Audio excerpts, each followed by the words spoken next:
pense que c'est très important de partager notre plaisir de faire des sciences et montrer aux enfants qu'on peut être bien dans ses baskets et se faire plaisir à faire des sciences, ça me semble essentiel. Allez,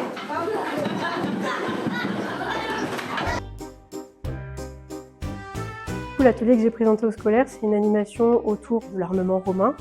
Et c'est une animation qui a pour but de présenter l'évolution des équipements militaires que pouvaient porter les légionnaires romains, d'essayer de sortir un petit peu des clichés qu'on peut avoir d'une armée qui était uniforme et de montrer la diversité des équipements et leur évolution aussi entre la période du Haut Empire et de l'Antiquité tardive.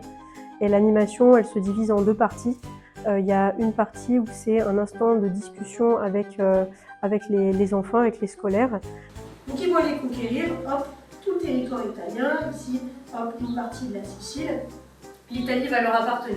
Dans le reste de l'atelier, on va faire de la manipulation de lances et de boucliers. Et l'objectif, c'est d'essayer de voir un petit peu les gestes, les mouvements que pouvaient reproduire les soldats romains sur le champ de bataille et de reproduire aussi des formations offensives et défensives collectives. Et donc là, tel que vous êtes, si l'ennemi arrive, hop, l'ennemi ne peut plus passer, il ne peut plus charger, vous êtes protégés. C'est avec la catapulte. Attends, on va faire sauter quelqu'un dans les airs.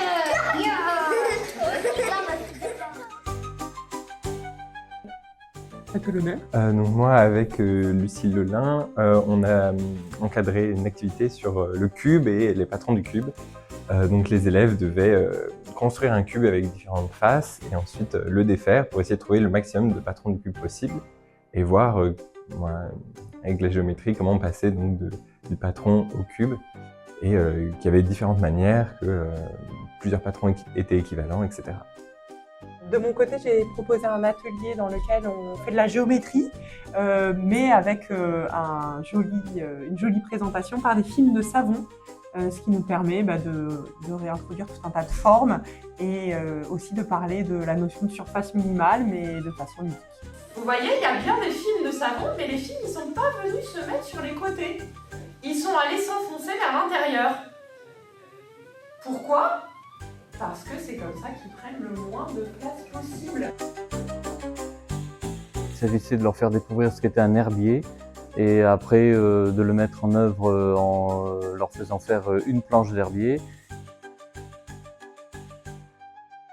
et également des empreintes de feuilles à l'aide de craie grasse.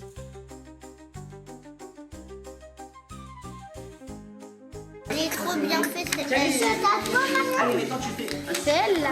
Déjà, je vais leur transmettre le goût des plantes, le goût de la nature, mais aussi leur expliquer les grands enjeux que l'on connaît actuellement, notamment au niveau du réchauffement climatique, et en particulier avec les problèmes de la déforestation, un problème donc de CO2 qui ne peut plus être capté par les arbres puisqu'on coupe les arbres.